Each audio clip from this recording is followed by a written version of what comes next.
The question is, who will do it?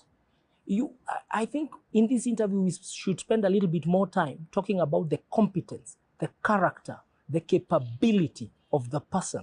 My friend, anyone knows, the driver, the soul of this country is what is on the ballot on 9th of August.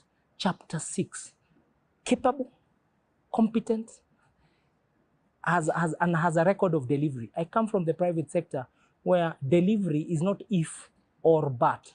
And my friend, I've been on top of that delivery for over 30 years. I am poached and given a higher salary everywhere I go by multinationals in very competitive jobs. I'm a guy who gets it done.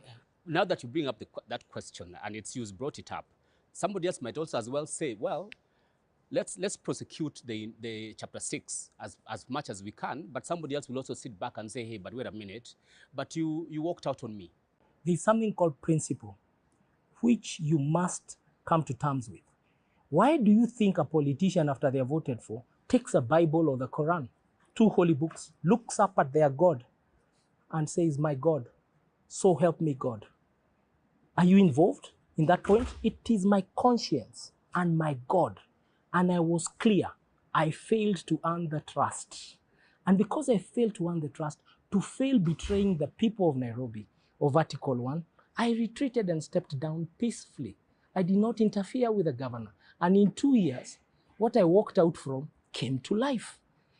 What I am saying is, do not denigrate people who stand on principle. Even the Bible says, let your yes be your yes, your no be your no.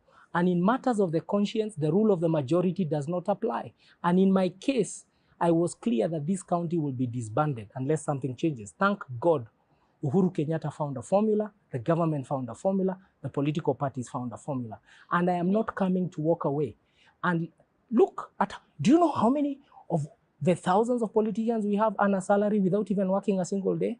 Today, I'm pilloried today for having stood on principle, while we have people who even continue to earn your salary, but they live abroad. I'm a very competent guy. Biashara yangu ni kuuza skills zangu. And you can't blame me. When you go to the market and you find a better buyer for your tomatoes, you sell. So what's my problem? The question is, no. Let's you, stick with this question. Yes. I was employed by Coca-Cola. I got a higher salary from Africa Online. I was employed by breweries. I got a higher salary than I was earning at Africa Online. I was employed by Hako. I got a higher salary than I was earning. I was employed by Shell. I got a higher salary. My friend, you're blaming me for my good luck. I cannot blame you. And my good luck, is born. God continue giving you good luck. And but let me ask you this question. My good luck is born of prayer, hard work, and discipline. Let me ask you this question. Will then being a governor pay you better than where you were before? No. Then why take it? Then why go after because it? It's not a salary I'm coming for. My friend, I have a good service. I'm a citizen of this country. I have been more than lucky in my life. I have been more than lucky. And my luck is born of cultivating my own luck through sincere effort, high intention, and intelligent execution, and being true to my force. The only that my competitors can raise today is that word of saying you resigned. You know, they've never, let me put it this way. There's a reason why in our constitution we decided after article that there's a whole chapter, and Supreme Court spoke to it recently.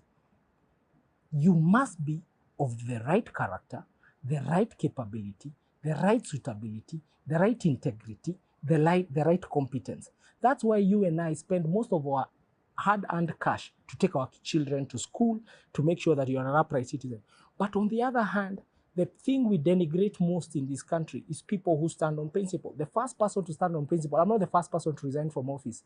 No, you're not. One, Jaramogi Oginga Odinga, you should read that great man resignation letter. I've read it more than once when he was resigning as a vice president. Joseph Murumbi. You know, we must go back to people who stand on principle, and people who stand on principle should not apologize. Talking about principles, can you put your hand to your heart and say that if you became the governor, if you, for example, found anybody in your administration, in your government, either the deputy governor or a CC or whichever other person, that you will ask them to step aside, even if, as long as there's any bit